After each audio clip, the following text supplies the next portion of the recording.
नमस्कार, बहुत स्वागत आप सभी का। आप देख रहे हैं भारत की खबर। मैं हूं सौरभ शर्मा, मेरे साथ हैं रोज की तरह इंडिया टीवी के पॉलिटिकल एडिटर देवेंद्र पराशर। आज एक बड़ी ही खास बात आपके साथ करेंगे, ऐसा डिस्कशन जिसकी चर्चा शायद इस एंगल से इससे पहले कभी नहीं हुई हो, और देवेंद्र उसमें हमारी मदद करेंगे उन सारी घटनाओं को जोड़ने में जिनका जिक्र खुद गृह मंत्री अमित शाह ने किया एक कार्यक्रम में। और उन्होंने क्या बोला, उन्हें पीछे लिखा है, शाह की किस्मत में आंदोलन और आतंकी, यही है उनकी किस्मत में। ये बात खुद गृह मंत्री अमित शाह ने कही। वो एक प्रोग्राम में बोल रहे थे और वहाँ उन्होंने देवेंद्र ये कहा कि मैं जब भी मंत्री बना तो मुझे गृह मंत्रालय मिला।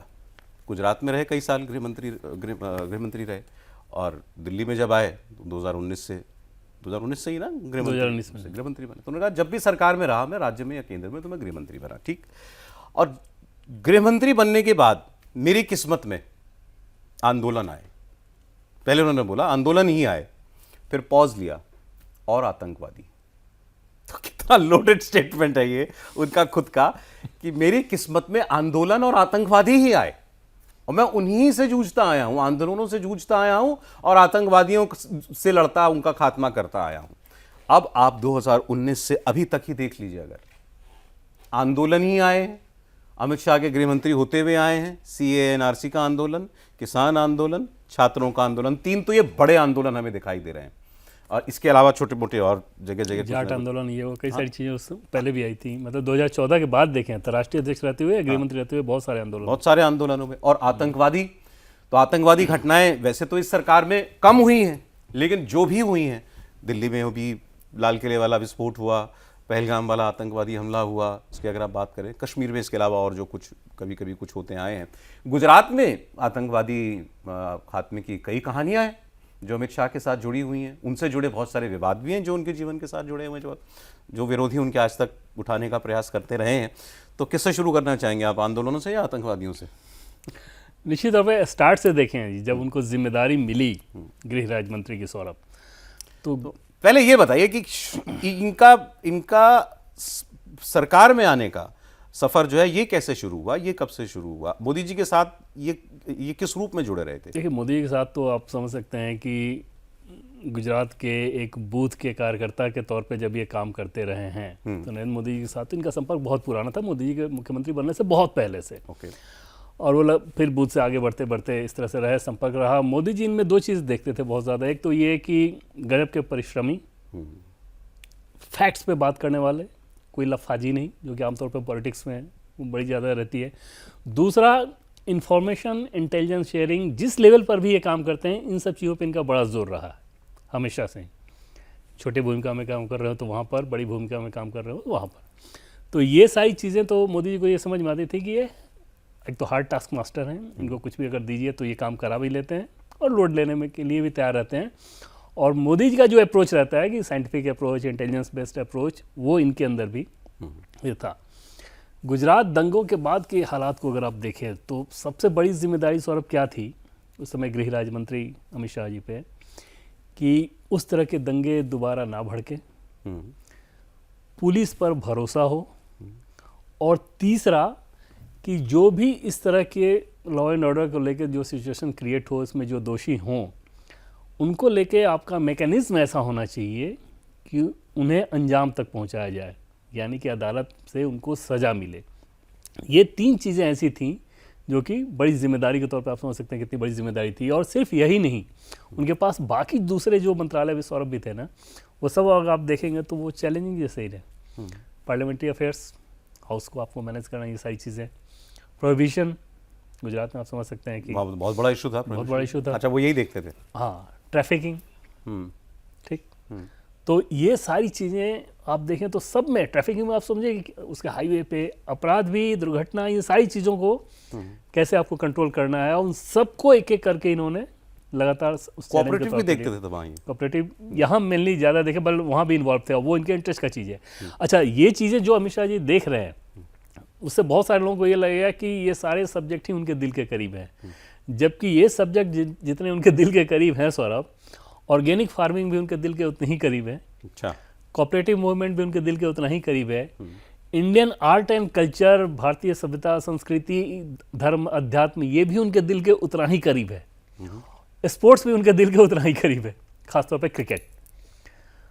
तो काम वो जो करें, लेकिन अगर उनकी पर्सनैलिटी को अगर आप देखेंगे तो बहुत वर्सटाइल ठीक पर्सनैलिटी है। तो गुजरात में एज स्टेट होम मिनिस्टर इनके चैलेंजेस की बात करते हैं, जिसमें फिर वो आतंकवादी घटनाएं भी आई, उनकी बात कर लेते हैं। और वहाँ कोई उस दौरान मुझे लास्ट में अभी कोई बड़ा आंदोलन उस समय उनके गुजरात में रहते हुए अभी याद नहीं आ रहा, आपको याद आएगा? जैसे बाद में जैसे गुजरात में रहते हुए जो आंदोलन उनको झेलना पड़ रहा था ना, जैसे ट्राइबल एरिया में बड़े आंदोलन हुए, पानी को लेके साबरकांठा वाला इस तरह का जो इलाका था वहाँ पे पानी को लेके एक बड़े आंदोलन हुए।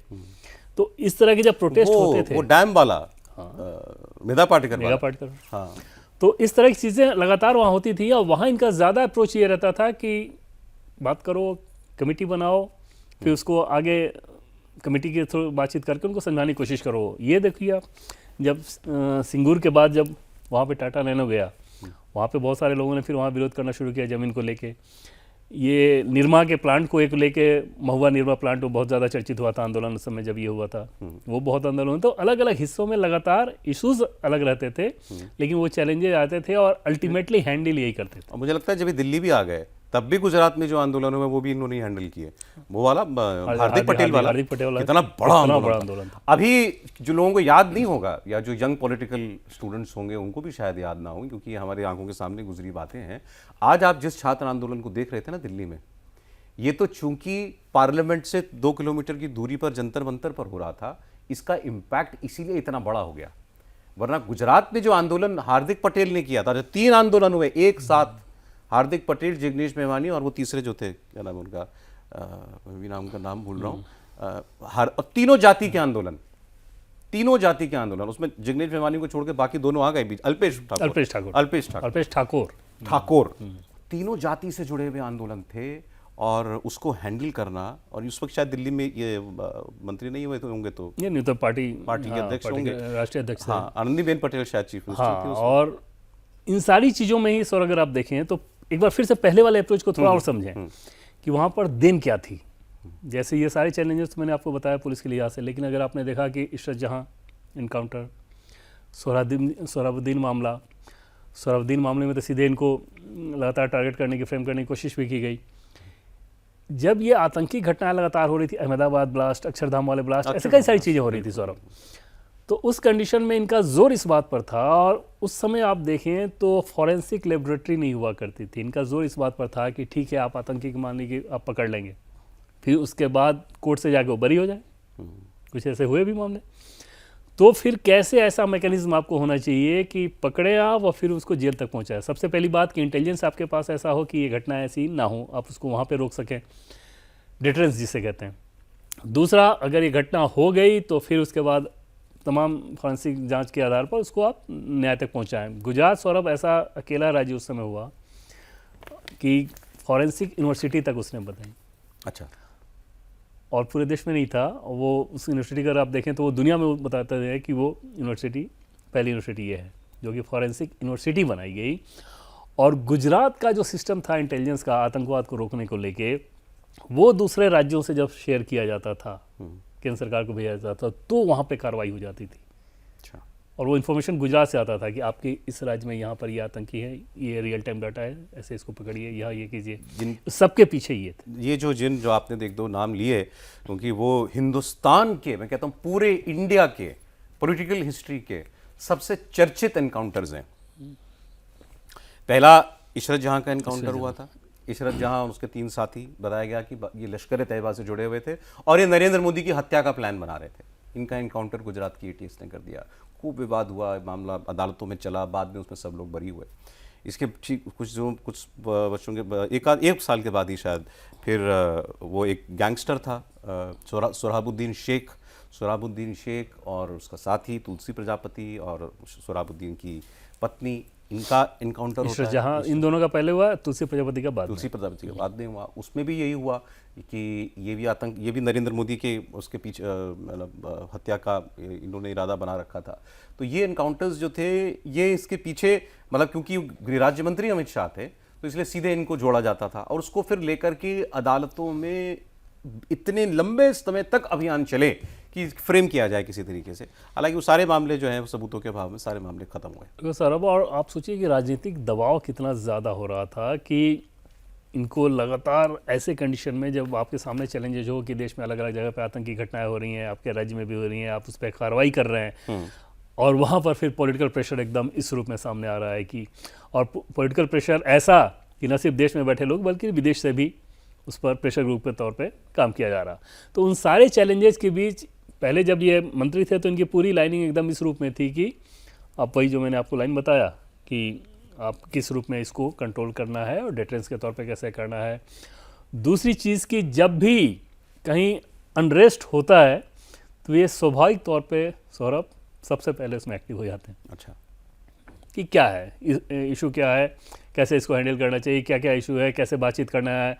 किसी मामले में देखें, जैसे पहलवानों के मामले को अगर आप देखें, जब आपको याद होगा वो भी तो बड़ा था, कितना बड़ा इशू था वो। और पहलवानों के मामले के हिसाब से देखें तो इनकी मिनिस्ट्री से कोई लेना देना नहीं, कुछ नहीं था। इनके घर पे बैठक हुई, या जिस दिन सौरभ इनके घर पे बैठक हुई उसके बाद जो पहलवान भी जब आए थे वहाँ पे, और उसके बाद तुरंत पहलवानों को आप देखें कि नज़रिया बदला। क्योंकि जब अंदर की बातचीत में नेगोशिएशन वगैरह वाली जब टेबल पे जब आते हैं तो बहुत फैक्ट्स के साथ बात करना पसंद करते हैं। अपनी बात समझाते हैं तो फैक्ट्स के साथ, सामने वाले की समझते भी हैं तो फैक्ट्स के साथ। अच्छा, इसका फिर क्योंकि हम लोग भी आतंकवादी घटनाओं की बात कर रहे हैं, तो जो ये पहलगाम वाली घटना थी उसके कुछ घंटों के बाद या अगले दिन शायद वो हेलीकॉप्टर से वहाँ पर सेम डे पहुँच गए थे, सेम डे शाम के वक्त सेम डे शाम पहुँच गए थे। सो ये और जम्मू कश्मीर के उपराज्यपाल दोनों दिल्ली से गए थे साथ में। अच्छा, उस वक्त एलजी यहाँ थे एलजी मनोज सिन्हा जी, हाँ यहीं दिल्ली थे।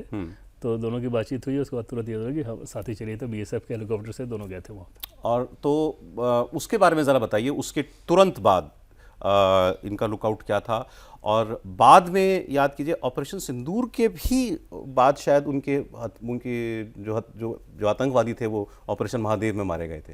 हाँ, कई हफ्तों तक ट्रैक किया गया था। हाँ। पहले इसको पुलवामा के हिसाब से समझिए कि जब पुलवामा की घटना हुई तब ये मंत्री तो नहीं थे, लेकिन बीजेपी के राष्ट्रीय अध्यक्ष थे। और पुलवामा की घटना समझा जा सकता है कितनी बड़ी घटना थी। पुलवामा की घटना के बाद जब पीएम मोदी के साथ जो सोर्सेस से हमें जानकारी मिली थी कि कोर ग्रुप की जब बैठक चल रही थी ना, ये सारे बड़े लोग, राजनाथ सिंह जी तब होम मिनिस्टर हुआ करते थे, जेटली जी, एनएसए, ये सब लोग बैठे हुए थे। उसमें अमित शाह जी बैठे थे। ठीक, वो सरकार की बैठक नहीं थी, नहीं, ऐसे कोर ग्रुप था कि क्या क्या करना चाहिए, कैसे करना चाहिए। उसमें सबने कुछ ना कुछ सलाह दिया। इनकी सलाह उसी समय थी कि हमें अभी धारा 370 खत्म करना चाहिए। अच्छा, पुलवामा के समय? पुलवामा के समय। उसके पीछे उन्होंने वजह ये बताई 2019 से पहले। हाँ, क्योंकि वो सेम ईयर इलेक्शन हुआ ना, ईयर वही था। मतलब कि तो उस कंडीशन में सौरभ इन्होंने ये बात कही कि हमें ये खत्म करना चाहिए धारा 370। सब लोग चौंक गए कि अभी के समय में ये ऐसी बात कह रहे हैं। मेरा कहना था कि देखिए, सबसे पहली बात कि अंतर्राष्ट्रीय बिरादरी को लेकर बहुत ज़्यादा चर्चा होती है कश्मीर को लेके।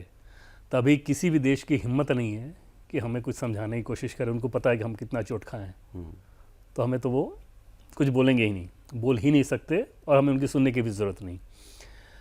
और बाकी किसी चीज़ को अगर आप करें तो वो एक घटना होगी, आतंकवाद का खात्मा नहीं होगा। जम्मू कश्मीर में अगर आतंकवाद को ख़त्म करना है तो बहुत ज़रूरी है कि 370 खत्म हो, कमांड अपने पास आए, तो फिर आप आतंकवाद को, पूरे सिस्टम को ख़त्म करेंगे। मतलब जो काम चुनाव के बाद हुआ 2019 में, ये चुनाव से पहले कर देना चाहिए। चुनाव से पहले ये, और उस समय उन्होंने इस बात को कहा था।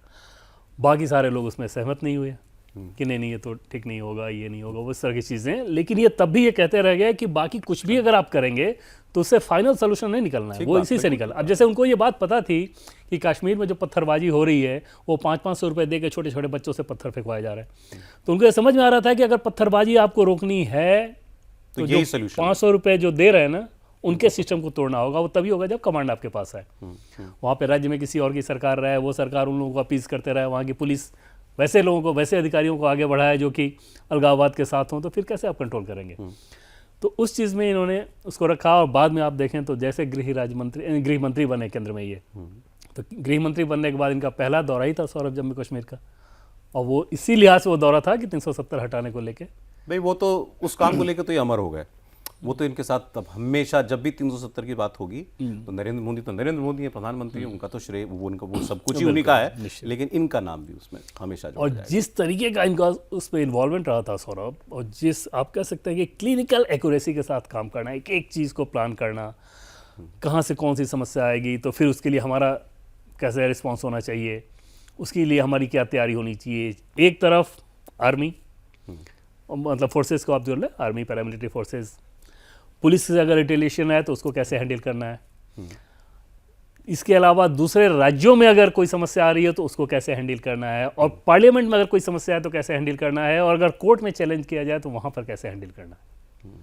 ये सारा बोर्ड पे बैठ के एक एक प्लानिंग करने के बाद इस काम को किया गया था। वो बताइए ना, जब बहुत फोर्सेस जब जा रही थी वहाँ पर, तो शायद उनसे इंक्वायर किया था प्राइम मिनिस्टर ने भी पूरा ये जब पहली बार सारा जम्मू कश्मीर जब गए ना, तो वहाँ जाने के बाद उन्होंने गवर्नर से ये पूछा था, उस समय मलिक साहब थे, कि ये जो इतने ऑफिसर हैं, इन्होंने एक वहाँ पे आईबी से एक रिपोर्ट मंगवाई कि ऐसे ऐसे पुलिस में अधिकारी जो कि अलगाववाद और उस तरह की भावना वाले हैं।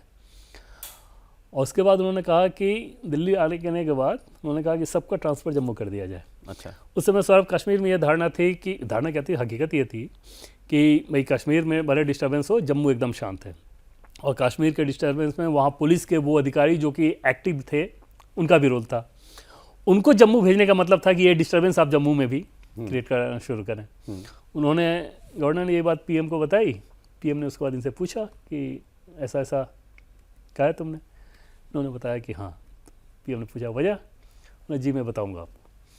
उसके बाद फिर जब फोर्स का मूवमेंट बहुत ज़्यादा शुरू कराया अमरनाथ, उसमें यात्रा जो चल रही थी, तो यात्रा को लेके एकदम कि आप एयरपोर्ट के नज़दीक रहे हैं और इस तरह की चीज़ वहाँ के दर्जनों कंपनियाँ मूवमेंट। तो वहाँ पर फिर एनएसए और सबके रक्षा मंत्री ने इस बात की जानकारी वहाँ दी। फिर उन्होंने बुला के पूछा कि क्या है, चल रहा है क्या तुम्हारे दिमाग में कुछ? उन्होंने बताया कि हाँ चल रहा है, अभी सिर्फ इनको आप ये कह दें कि मैं जो कह रहा हूँ वो इसको करते जाए। पीएम ने बोला कि प्लान क्या है?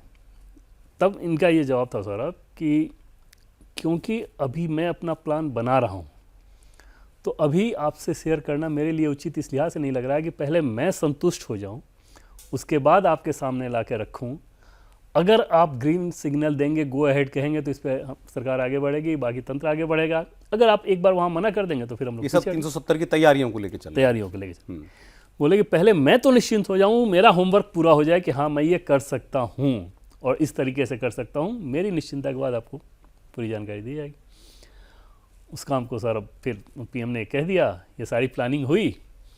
बाद में इन्होंने पीएम को पूरा रोड मैप बताया।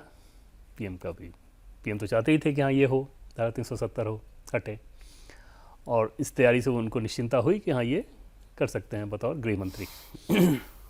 तब पीएम ने ये कहा था कि एक तीसरे नेता का नाम रखे कि उनको भी बताया जाए।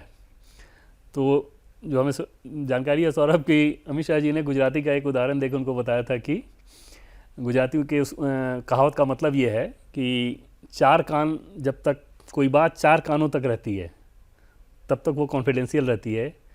4 कान से 6 कान जैसे होते हैं वो बात लीक हो जाती है। मतलब 2 आदमी के बीच हुई बात कॉन्फिडेंशियल की पूरी गारंटी, 2 से, क्योंकि दोनों को पता रहेगा कि इन दोनों को ही पता है, कोई भी लीक नहीं करेगा। तीसरे को जैसे ही कोई बात जानकारी आती है तीसरे व्यक्ति के साथ, तो फिर चांसेस हो जाते हैं उसके लीक होने के। अभी इसको रहने देते हैं।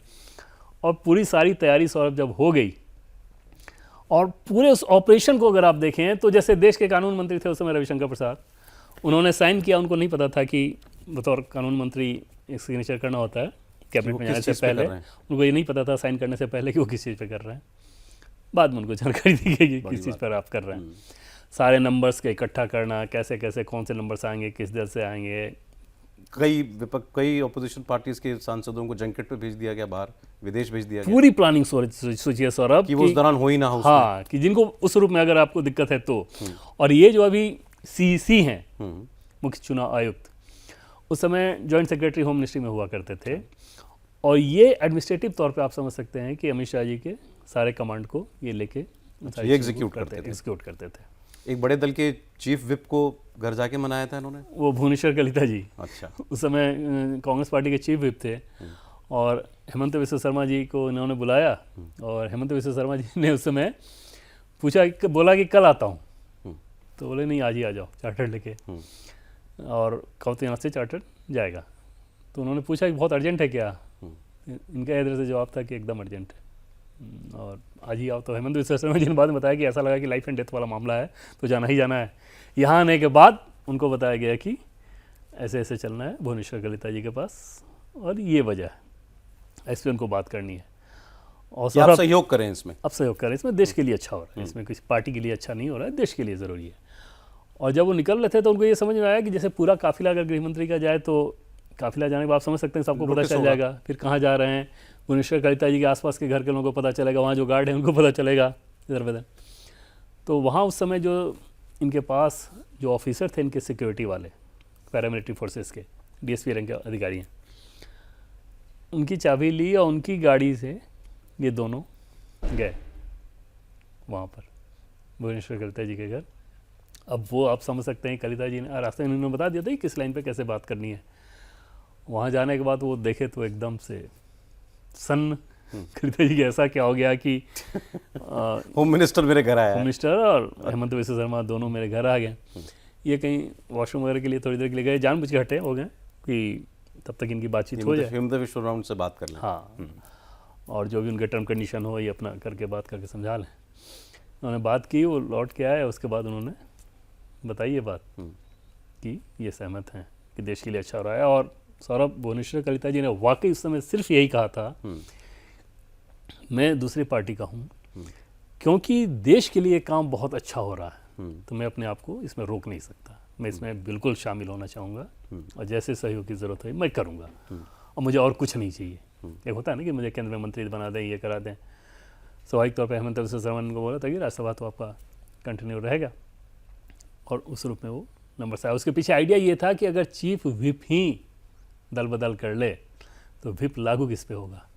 इसलिए जब हाउस में अच्छा सुबह जाके उस दिन इन्होंने नायडू, वेंकैया नायडू जी तब राज्यसभा के चेयरमैन थे, उपराष्ट्रपति, वहाँ जाकर जब इस्तीफा दिया था सुबह सुबह 7 बजे के आसपास गए थे वो।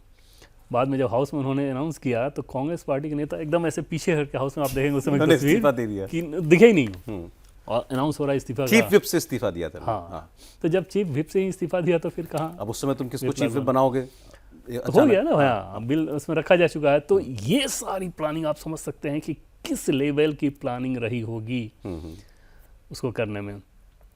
और सौरभ ये तो हो गया कि जैसे एक चीज़ को करना, आतंकवाद को भी जम्मू कश्मीर में जैसे ख़त्म किया गया है लगभग, भाई एक पूरा देश बगल में सौरभ इन्वॉल्व है तो घटनाएं वहाँ होती रहेंगी। ये तो आप ये नहीं सोच सकते कि हमेशा के लिए, हमेशा जब तक पाकिस्तान है तब कुछ कभी कुछ होता रहेगा। और वहाँ भी जो कम्युनिटी है, पूरी आबादी जो है कश्मीर में, एक सेक्शन तो ऐसा है ही कि उस सेंटिमेंट से इको करता है, सिंपैथेटिक है, तो वो कुछ ना कुछ तो वो कराते रहेंगे। लेकिन मोटे तौर पर अगर आप देखें तो जो जमीन आसमान का अंतर आ गया। नक्सलवाद पर तो मैंने और आपने लंबी बात इस भारत की खबर में करी है एक बार, उस पर उन्होंने कैसे उसका खात्मा किया है। आंदोलनों में जो है अगर बात करें तो 3 आंदोलन जो हैं, ये बात भी है, देखें सभी कुछ अच्छा भी नहीं होता। 3 आंदोलन जो दिल्ली में रह करके अमित शाह जी को फेस करने पड़े, किसान आंदोलन, सीए एनआरसी का आंदोलन और ये तीनों में सरकार को झुकना पड़ा। बिल्कुल सर, सीए एनआरसी लागू उस वक्त नहीं कर पाई थे सरकार, किसान कृषि कानून वापस लेने पड़े, यहाँ मंत्री का इस्तीफा कराना पड़ा। एकदम सौरभ, और सीए वाला अगर देखें तो सीधे सीधे एक तरह से उन्हीं के ऊपर आया कि भाई दिल्ली में ये हो रहा है। नहीं, क्योंकि पार्लियामेंट में उन्होंने ही कहा था कि सीए भी होगा, एनआरसी भी होगा। और वो इस बात को कह रहे हैं, और दिल्ली में इतने दंगे हो गए, दिल्ली में और दिल्ली पुलिस जो कि गृह मंत्रालय के अंतर्गत आती है, तो आप सीधे सीधे ये कह सकते हैं कि हाँ वो एक ऐसी चीज़ थी जिसने इनको झटका दिया।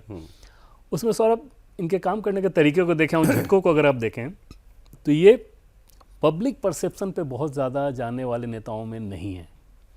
ये इस काम को इस रूप में करते हैं कि अगर सच ये है तो ये होगा, ऐसे ही करना चाहिए। पूरा सिस्टम वैसा नहीं होता, ठीक है। जैसे मान लीजिए कि इनका ये कहना था कि इसके सामने नहीं झुकना चाहिए, मान लीजिए ये सोचेंगे बिल्कुल नहीं झुकना चाहिए, गलत है तो कोई ऐसे दबाव बना के झुका देगा, क्या मतलब इसका। लेकिन कई बार पॉलिटिकल कंपल्सन वाला जहाँ स्पेस होते हैं ना, तो वहाँ पे ये अप्रोच आपका, प्राइम मिनिस्टर शायद ज़्यादा इसमें प्रैग्मेटिक है। प्राइम मिनिस्टर का निश्चित तौर पे सौरभ, उनका तो अप्रोच आप देखें तो एकदम से हर चीज़ को व्यवहारिकता के धरातल पे होता है। मैं समझ रहा हूँ कि कुछ बातें ऐसी हैं जो कि हम पूरी तरह डिस्क्लोज नहीं भी कर सकते। कई बार तो मेरे कान में कुछ थोड़ा बहुत बता देते हैं, लेकिन वो भी मेरे तक ही रहती हैं। लेकिन चलें, खैर ये तो ऐसा सब्जेक्ट है कि इस पर इनसे देवेंद्र से हम लोग घंटों बात कर सकते हैं। करेंगे एक दिन, और एक दिन भारत की खबर का आपके लिए लंबा एपिसोड लेकर के आएंगे ऐसी रोचक और बड़ी दिलचस्प जानकारियों के साथ। बहुत धन्यवाद देवेंद्र, आज बहुत मज़ा आया वाकई में। आप देख रहे थे भारत की खबर, आज इतना ही।